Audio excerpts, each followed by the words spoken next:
жоқ па дей береді, бір жоқ айтып неге? Құрғақ бүйтіп іште. Қайақта екен мына. Әдем таттым ғой мына. Ең жоғалған оған оған ма?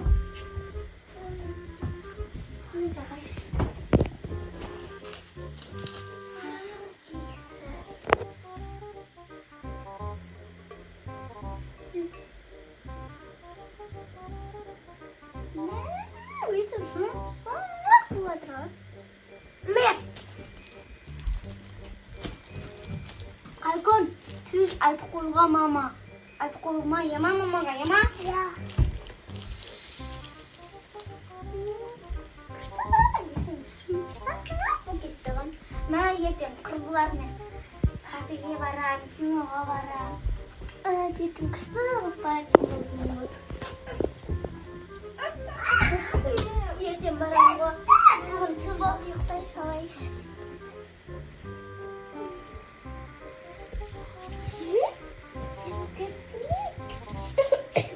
Таусында не болып кетті?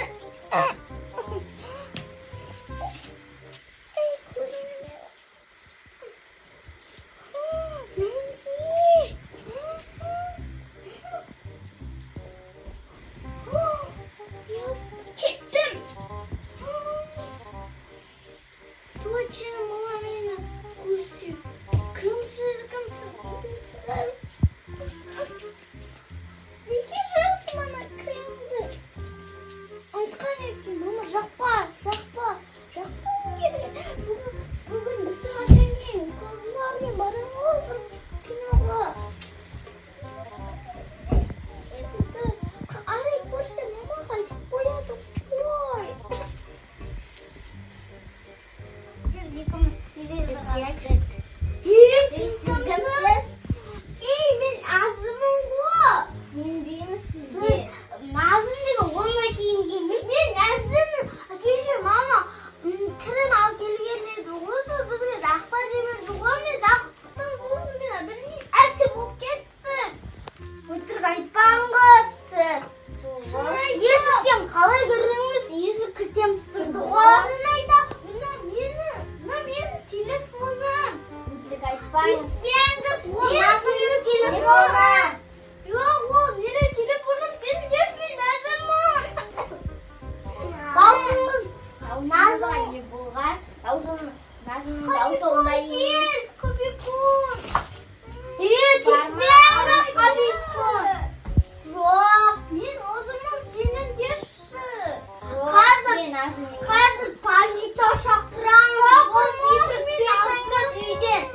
Әпсе мамамызды шақырамыз. Қара, бұл менің телефоным. Маман шақырмын біздің мамамыз. Мама, қайдасың? Маман шақыр. Ал Назымның паролі қандай? Мен Назымның паролі 1999. Қайдан білесің? Ұрлап алғансың ба? Мен Назымның айттым ғой. Назым бұндай шақыршы бар маманың. Ал қызым. Мама келіңізші. Не болады? Мына бір әжесі. Мынау кім тағы? Ол қайдан тағы? Паролі ұрлап алған. Ұрлап алған жоқпын. Қарап. Сіз кімсіз? Біздің үйде қайдан жүрсіз? Мен Назыммын. Мама сен. Назымға ұқсамай тұрсыз. Сіз деген әжесіз ғой, 10 жасар әже болып кеткен. Назым пароль 011. Сіз қараңызшы, үстіңізге қараңыз. Әже болып кеткенсіз, сіз әже. Жоқ, мен Назыммын. Ойбай белім. Назымға ұқсамайды. Біздің Назым деген күшті, әдемі еді де. Мама қарашы мен. Шаштарын күшті жайып жүретін еді. Егер мен әже болсам, қолдай мүмкін болмай ма? Қараңызшы кішкентай. Жоқ, сіз әжеге ұқсап тұрсыз. Немене кішкентай әжесіз ба? Соны айтам. Не болып кеткенсіз ше? Мама қараңыз. Менің қараңызды қайтарып тұр ғой. Қараңыз. Бұл сіздің түріңізге ашылмайды. Менің түріме ашылады. Міне ашылып тұр. Қарай, сеніп тұрсың ба сен? Жоқ, ол деген. Онда бізде андай орамал жоқ. Мандай очки жоқ. Соны айтам, Назым вообще очки тақпайтын еді. Жоқ. Назым очки тақпайтын еді, мынандай киімдер кимейді вообще. Я, мама сенде мынандай очки қайда пайда болды? Мама, мен саған кішкене түсіндіріп берейінші. Тоқтай тұршы, мен саған бір күшті айтам бір нәрсе түсіндіріп, сен мені тыңдашы. Сен неге мен мама дейсің? Сен менің қызым емессің ғой. Сенің атыңыз Зөлит, я. Менің аты Арай, менің аты Шынар, менің аты Қабикон, менің атым Назым. Назымға ұқсамай тұр, я достар, қараңыздаршы, комментарийға жазып кетіңдер. Назымға ұқсай ма, ұқсамай ма? iPhone 15 қыстайсыз сіз. Достар, комментарийға жазып кетіңіздер. Бұл Назым ба или 100 жасар әже ма? Кімге ұқсап тұр? Сіз әжесіздің маманы қалай дейсіз? Мама емес қой. Мен кеше сен әкелгенін крем бар ғой, иә? Иә. Сол. Ол Асланға алып келген крем ғой. Оны ұстамаңдар. Оны көтіне жағатын крем деп айтты. Мама, соны мен жағып, сиқырлы болып кеттім. Қараңызшы. Соны мен бетіме жағып бердім. Қайсы крем ол? Міне мына крем. Қайсы крем? Шынарок. Иә, бұл деген Асланға алып келген крем ғой, көтіне жағып жүргенім. Иә, соны жағып. Оны неге аласың? Соны жағып бердім, әже болып кеттім, білмеймін. Мүмкін айтпақшы, соны алған нөмір бар ғой, соған звондаңызшы. Звондаңызшы. Не қыл деп айттым мен оған? Достар, Назым әжеге айналып кеткен. Кеше мен базардан алған едім кремге Асланға кішкентай бөлме көтене жағу. Соны жаққанға ол қыз тыңдамай. Тиіспе десең тиісіп жаққан енді. Мен сол сатушыға соғайын қазір. Мама, еще сіз қонақ шақырасыз, үшін мен таныстырасыз, мен еще құрбылармен киноға барғым керекпін, тезірек звондаңызшы. Иә, қазір соғайын. Алло, саламатсыз ба? Кеше сізден 1-2 күн бұрын крем алған болатын детский, иә. Соны үйдегі қызым деген байқамай бетіне жағып қойған ғой, көтене жағатын кремді. Енді ол қызым әжеге айналып кеткен. Иә, сиқырлы крем болып тұр ғой онда сіздікі. Иә. Енді сіз дұғи бар дейсіз ба? Қой, оны тағы сеуіп атаға айналып кетер құсын 100 жасар атаға. Керегіміз. Сиқырлы дейсіз ба? Өзінің қалпына келе ма сонда сол дұғиды сепсе? Жарайды, онда қазір алып кетейін сізден, иә. Қызым аты әжеге айналып кетті ғой, құсын.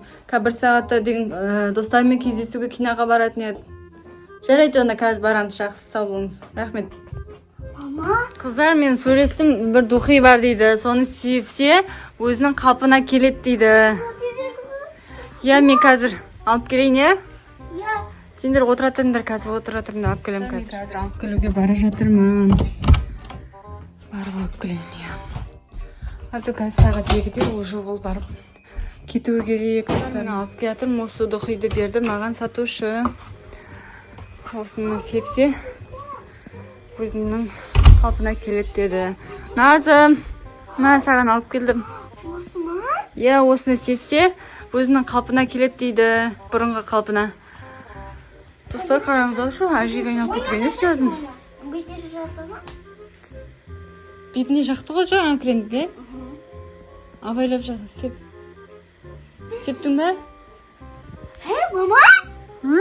Қалпына келді?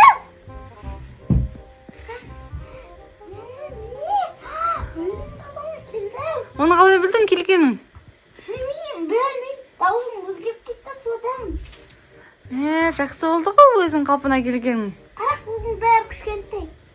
Достар, мына сиқырлы дұғи болып тұр ғой сонда. Күшті болды.